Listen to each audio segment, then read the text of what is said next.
Read about the things that happen throughout the world.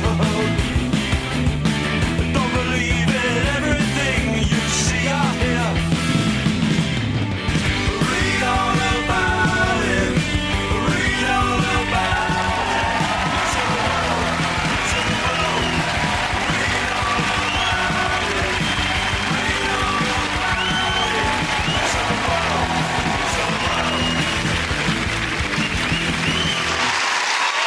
Hello and welcome to Mock the Week. I'm Dara, and joining me this week are Andy Parsons, Lucy Porter and Russell Howard, Frankie Boyle, Hugh and Greg Davies.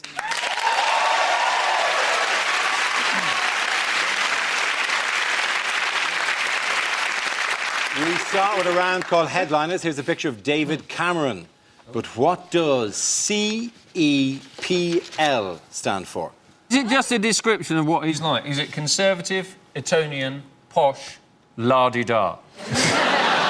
Is it crap Elvis prowls London? Is it the essential conundrum that is Cameron, cyclist employs private limo driver? Is it Cameron employed in parking lot? Well, it's close. Mine was slightly more sinister in that mine was going to be he started a new car wash and he's going, clean everything, Polish lad. Mine's is slightly more sinister again. Cameron enjoys penetrating ladyboys.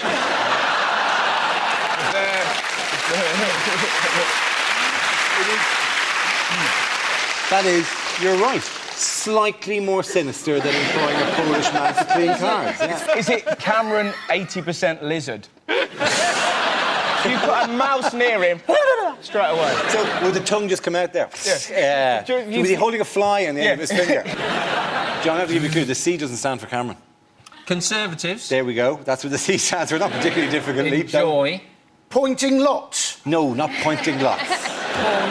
Conservatives extend penis length. Extend pole lead. Very good. Well done. Thank you very much, Hugh. Yes, the answer I was looking for was Conservatives extend poll lead. This is news that David Cameron's party are now further ahead of Labour than at any point since the height of the economic crisis last September, increasing pressure on Gordon Brown. We've got to remember with this poll, right, it's just a survey. Surveys mean nothing. Right, the Liberal Democrats got 18%. Nick Clegg got 18%. Who is he? When he tells his mum he's coming round for tea, she looks him up on Wikipedia.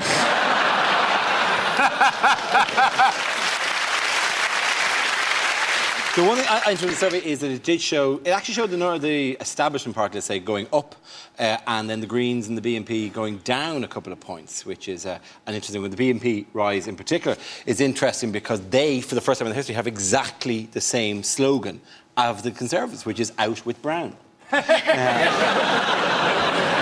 Are you suggesting that the Greens are losing people to the BNP? That's amazing. You know who doesn't recycle? Indians. How's Cameron doing that? Well, Cameron, he keeps on talking about he's looking after, and he will look after, hard-working families. And you're thinking, well, that's just politician nonsense, isn't it? When have you ever actually come across a hard-working family? There's always one dosser in each and every family. And if you don't know who it is in your family, it's probably you. The thing we forget about Cameron is he presents this blokish image, but he's just unbelievably posh. He's pretending he's going to sort the banks out. He is the same people as the banks. They're the same people. The only reason he'd get tough with a banker would be if it was someone who farted on his head at school. It is the thing I found with Cameron, because Cameron, it's one of the easiest gigs in the world, because all he has to do is shut up, and because Brown is clearly on his way out, so all Cameron has to do, basically, to get elected is not answer any questions. But he hasn't and all he does is, people say, well, what do you do? And he say, well, I'll tell you what we won't do. I'll tell you what we won't do. That's everything. And this is a job interview. How irritating does that get in a job interview if somebody just, like, if you had a guy around your house, a builder, to fix a hole in the roof, and you said, well, there's the hole, what do you do? I'll tell you what I won't do. I won't fix that with cheese. That's what I won't do. If you were interviewing a nanny, how irritating would that be if you said to a nanny, well, what would you do with that child? I'll tell you what I won't do. I won't tie the child to a wall and go on the piss with my mates. I won't do that. My favourite guy in the shadow cabinet is, the only one who's ever said anything, is Andrew Lansley, who came out, he's the Shadow Health Secretary, and he said people should enjoy the credit crunch because it'll allow them to spend more time with their families because they'll be unemployed. Other benefits include increased upper body strength from having to climb out of a skip every morning and improved agility from chasing rats about with a fork. Who's this guy? Does he go up to blind people and congratulate them on how much money they're saving on wallpaper? Are the Conservatives living on the right planet? All this idea about confiscating mobile phones and bikes. How about confiscating knives and guns? What's the worst you can do with a bike and a phone? A ride by texting. Even if we got teenagers' mobile phones, we wouldn't even be able to understand what they're texting to each other. It'd be like a Clockwork Orange or something. Are you slipping my Grubel, Terry? I should frou-frou. I think what the text will end up saying over the coming months is, you're not going to believe this, Dave, a Tory politician has just tried to mug me for my phone. I now have his phone. Ha, ha, ha, ha, ha. LOL, epic fail. They're doing it, this is the funniest thing, they're doing it to stop graffiti. Now, some graffiti's amazing, isn't it? I was driving along the other day, there was a big sign that said stop, and underneath somebody had written hammer time.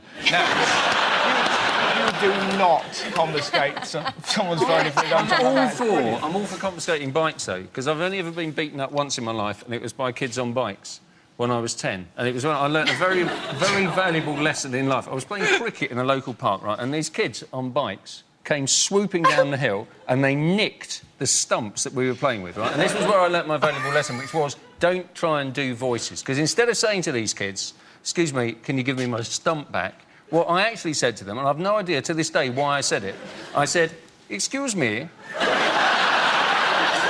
would you mind handing me back my stumps? And what they did was they beat me round the head with the stump. You got them back, Wait a minute, Hugh. This taught you not to do voices. You've done every third voiceover I've ever heard. You're the voice of Findus Crispy Pancakes. They're amazing, though. Those moments you look back in your youth when you go, why did I say it? I used to get bullied because I've got a lazy eye, still quite bad. And kids are really cruel. Look at him, he's obsessed with his nose. Who said that? I used to cry. I looked like a Picasso in the rain. And I did that thing. I went to my dad for advice. Like, Dad, I need help. And my dad goes, say this to the bullies and they'll bully you no more. Picture me, age 10. It's nearly as embarrassing as your story. Age 10 going, bullies, how can my eye be lazy when it wanders around so freely?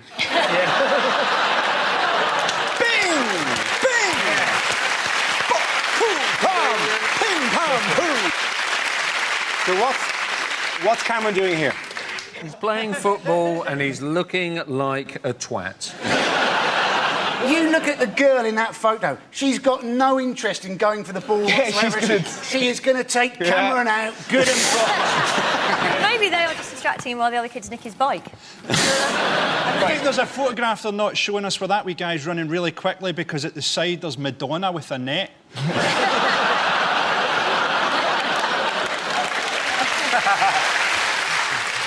Who has spoken out this week in criticism of the BBC? Harriet Harman. Harriet Harman, Bizarrely, Harriet Harman's got obsessed with the Strictly Come Dancing. It's amazing. And also, because basically what's happened, there's a 66-year-old lady who goes, you're not dancing right to the people. Arlene Phillips. And she's been replaced by Alicia Dixon. They've asking all sorts of politicians. They asked Sir Ming Campbell what he thought about the age row, and he said biscuits would be lovely Linda. So, it's a good What's the big fuss about her getting sacked? It's show business! Yeah. It's show business, Arlene. It's not ugly business. You think I'll still be on Mark the Week once these looks go? No. It's not like she's completely disappearing from TV, Arlene Phillips. Straight after this, she's going to be on Live Autopsy with Gunther Van Hagen. And then she's back on our screens at Christmas being chased by the Ghostbusters. Isn't it a bit unfair, though, that they're getting rid of her and they got rid of Anna Ford and they got rid of all these women in their 60s when Bruce Forsyth is still working? Yeah. And Bruce Forsyth, they've found woolly mammoth fossils that are younger than Bruce Forsyth. But he is still working and these people aren't. And that seems to be wrong to me. Lots of people get replaced as they get older. But men don't quite so much as women. I'm absolutely on the women's side here. I do genuinely think it's terrible. And Joan Bakewell, she came out this week and said, you know, she thought this was awful. She represents the older person in Parliament as well. Technically, Joan Bakewell is the government official and is their actual voice of older people, which is the perfect gig, because you're never going to get replaced by somebody younger if you're the voice of older. You can only get better at that job as time goes by. Surely getting old is just depressing. That's what it's really about. Getting old is just depressing in general. Like, being married in your 60s is sort of like being a member of the National Trust. You've got free entry to an old ruin, but nobody wants to use it.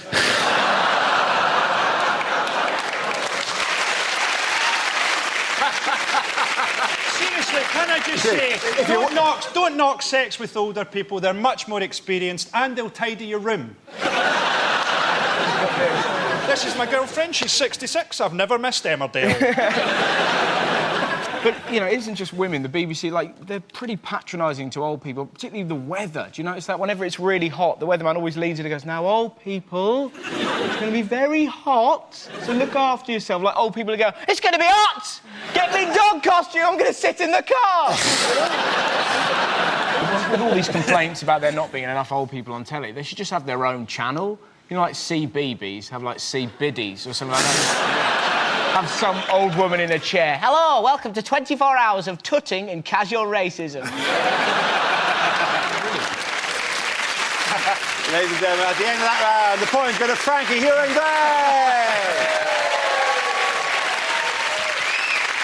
Greg. Now we play a round called Four Horsemen of the Apocalypse. This game involves Lucy, Greg, Andy and Russell, so if you could make your way to the performance area, please. This is where we test our performers' stand-up skills. We spin our news generator, it settles on a topic, and anyone can volunteer jokes about the chosen subject. The winners are the people I judge to produce the funniest stuff. That is just against nature. OK, here we go. Let's spin the wheel. OK, the first topic is Britain. Who wants to come in on that? Yes, I love Britain. Do you? Kind of. I think Britain's amazing, but I think we're quite hard on ourselves. Like, if you go to America and you do shows, they always get this thing where you go on stage in America, like in Chicago, and you say, oh, so what's Chicago like? And they go nuts. They go, woo, yeah, Chicago, woo, woo, woo, for about a day. And then you come back over to Britain and you go to somewhere like Birmingham and you say, oh, so what's Birmingham like? And they all go, oh, it's a bit shit. I live in London, in Britain. I live in Kentish Town, which is lovely because it is actually like a Kentish town. Unfortunately, the town in Kent it's like is Maidstone, which is crap. North London's quite posh, though, because there's a hairdressers near us, which is called the Elysian Fields Hairdressers. Oh, it's where heroic hair goes to die. Where I used to live in South London, the hairdresser was called We're Going to Cut You, Slag. Thank you, Mr. Porter. OK, let's spin the wheel again. The subject is sport. Who wants to come in on that? So, Freddie Flintoff, how drunk would he have been on Monday night? That's all I've got on that one. We have got a great new British hope for our sport, though. Laura Robson, Britain's tennis, 15 years old, both her parents Australian. We don't mind immigration when they've got a bit of talent. We object to people sneaking into Britain on a rubber dinghy unless they can do it really bloody quickly. Thank you very much, Andy Parsons. OK, that leaves us with Greg and Russell. Let's spin the wheel. The next topic is education. Who wants to come in on that? Russell. I remember school being fun. I think my favourite moment ever in life, pretty much. There was a girl in our school called Lydia. She was trying to make her calculator work. She was repeatedly knocking it against a desk. And after about an hour, our teacher went, Lydia! How would you like it if I banged you against the desk?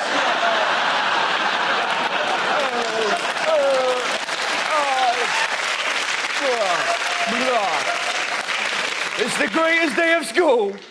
But now it's more sinister, isn't it? Like, they're now talking about teaching 5-year-old sex education. Of course, people are very angry. It's disgusting! It's too much! Like, calm down. I'm not going to teach them technique. Right, this is how I like to do it, kids. That's right.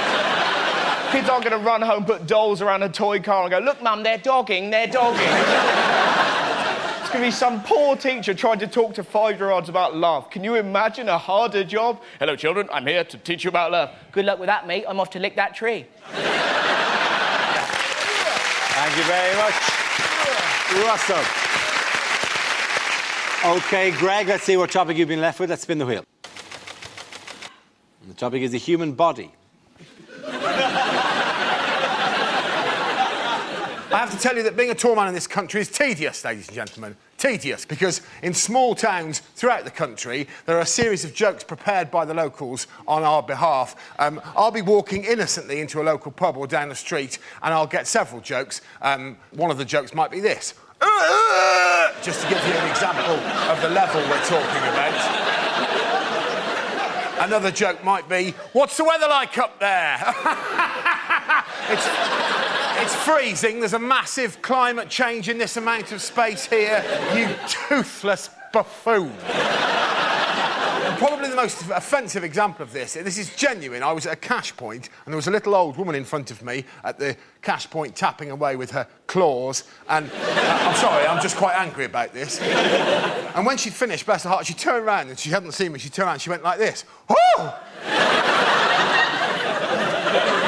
Maybe not that sexually. She said, oh! And then with no hint of irony at all, she asked me this question. Would you like a job at my house, changing light bulbs?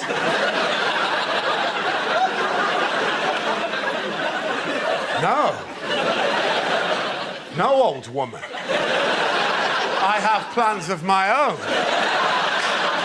Now, get out of the way of the cash point. 20 minutes is long enough for you to have worked out that that's a Tesco club card. Thank you very much, Greg. At the end of that round, the points go to Greg and Lucy.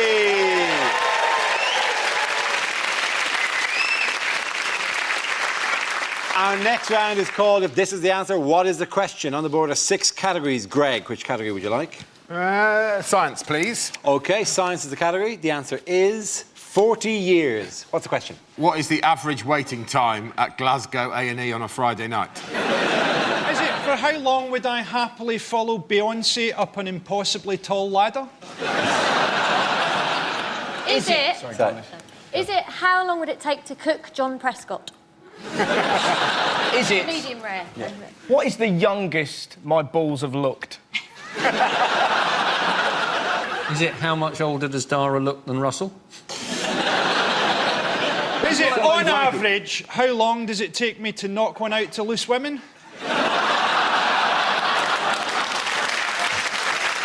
Genuinely, depends who's on the panel, I feel. That average can sway quite a lot. The day you were on it was fantastic. I'm doing it next week, and what I really don't want is to be thinking, oh, what's Frankie Boyle doing right now? You'll be thinking... it's a safe bet, Lucy. To be honest, even if I'm not watching it, it's just that time of day. What duration did Michael Jackson's agent initially plan for his run at the O2 Arena? How long is it going to take me to raise the finance for my self-penned disaster porno film, 6911?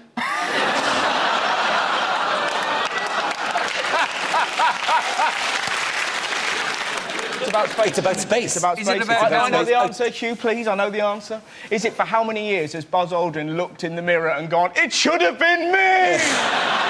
That is essentially the answer. Do you want to give the answer slightly more? It's 40 years since we landed on the moon. Very good. Well done, Russell. Thank you very much. Yes, the question I was looking for was how long is it since man first set foot on the moon, as celebrated this week. It was on July the 21st, 1969, that Neil Armstrong and Buzz Aldrin set foot on the lunar surface, whilst the third member of the Apollo 11 crew, Michael Collins, waited in the spaceship. Collins later said he was sweating like a nervous bride. It's such an interesting fact because, like, we've only really... A lot of the population just found out that there was a third guy. You're like, oh, really? Oh, cool. How tempted would he have been just when they were coming back just to put on an alien mask? Like that. So he went, hey, you never guess what the... Ah!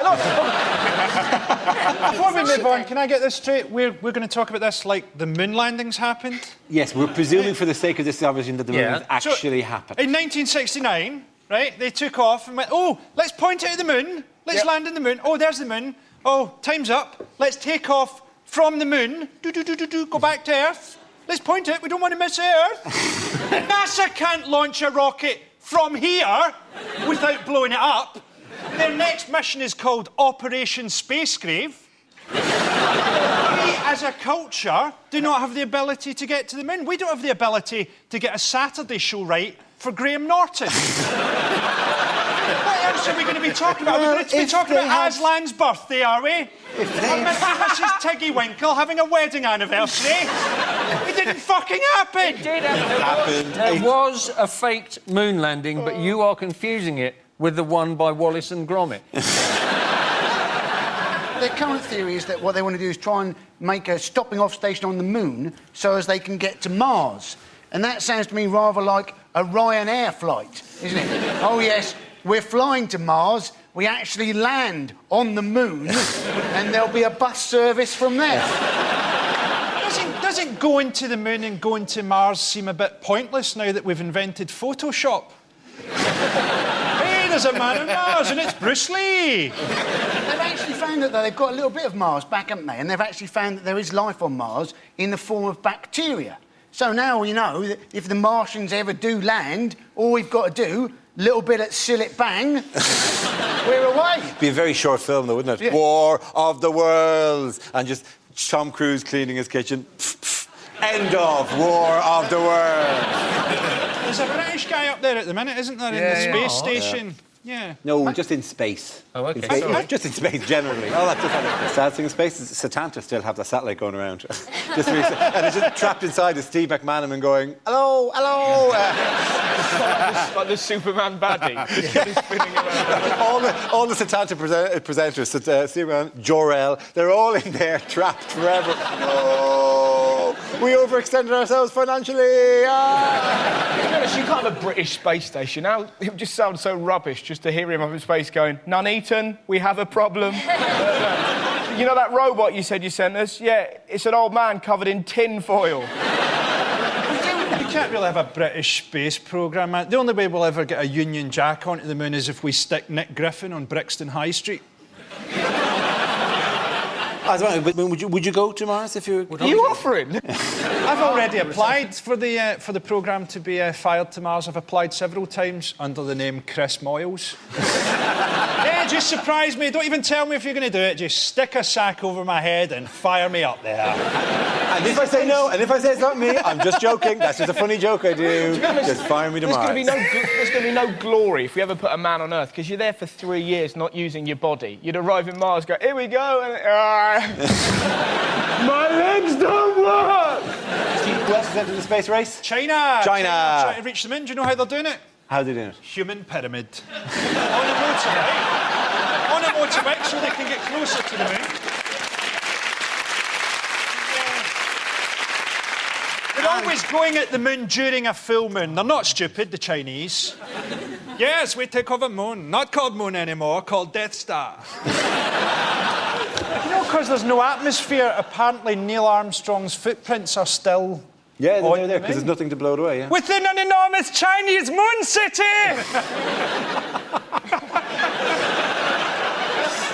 Oh, Does nobody else fear China? Are you worried that you're not tapping into a general zeitgeist every time you hit China? It definitely seems to be just me. Do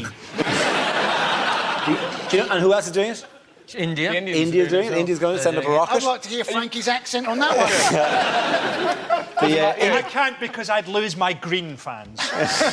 They're going to charm an enormous snake out of a basket. More likely they'll send the rocket up and there'll be hundreds of people hanging on the outside of the rocket. What was it? Any other stereotypes?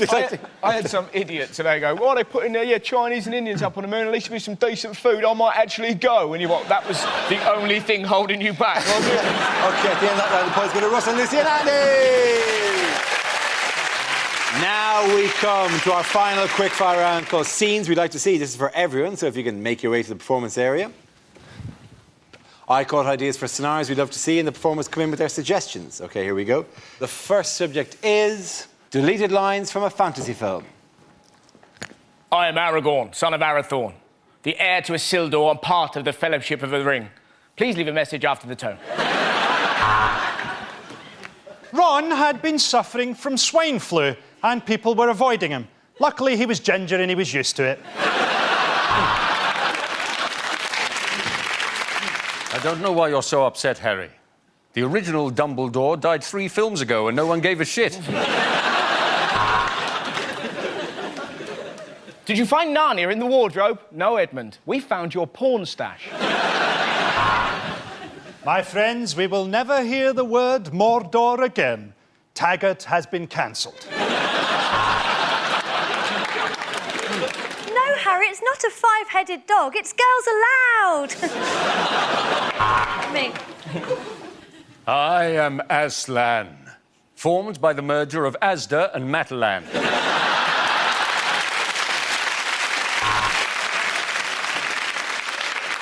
We had only been there for a day, but to us it felt like 15 years.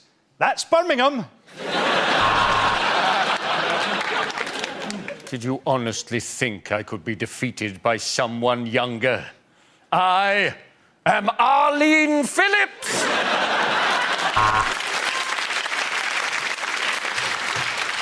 Welcome to Mordor, twinned with Swansea.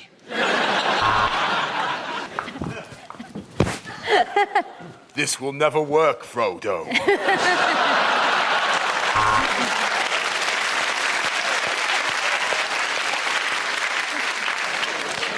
In the wardrobe, we found a magical compartment that led to the Fritzl family. He stole it from me, my precious! Oh, no, it's in my pocket. You all right, John? How's it going, all right? Yeah. How's the kids? All right? See you later.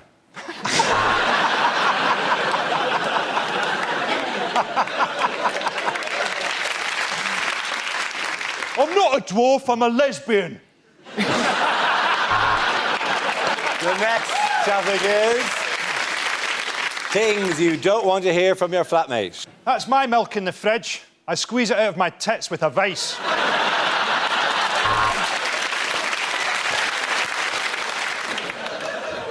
No, we can't share the electricity bill. I've got a phone charger and a laptop, and you're on a life support machine.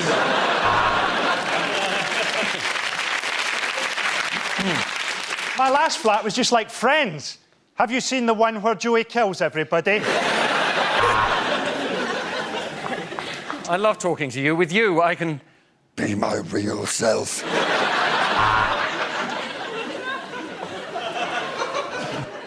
There's just 2 of us. Well, 3 if you count God. I'd give it 10 minutes in the toilet if I were you. That one could talk. Well, if you don't think I'm a nosy bastard, why did you write that in your diary?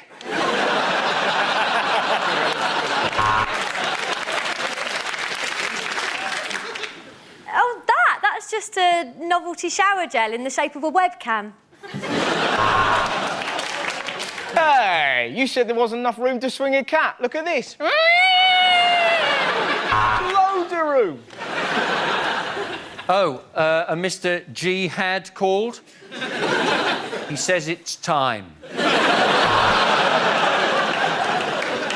I don't see why I should pay for half the loo roll when I never use any.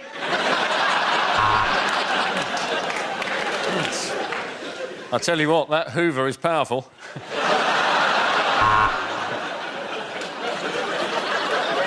OK, there's one certain way to find out who ate my yoghurt, an AIDS test. At the end of that round, the points go to Russell, Lucy and Andy.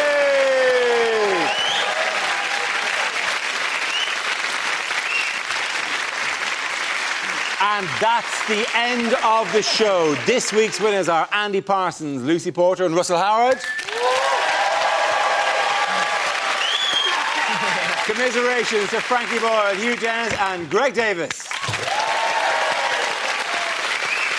Thank you for watching. I'm Dara Green. Good night.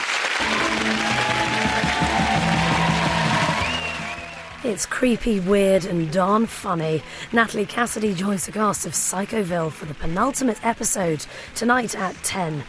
But before that, next on BBC Two, never mind the Buzzcocks.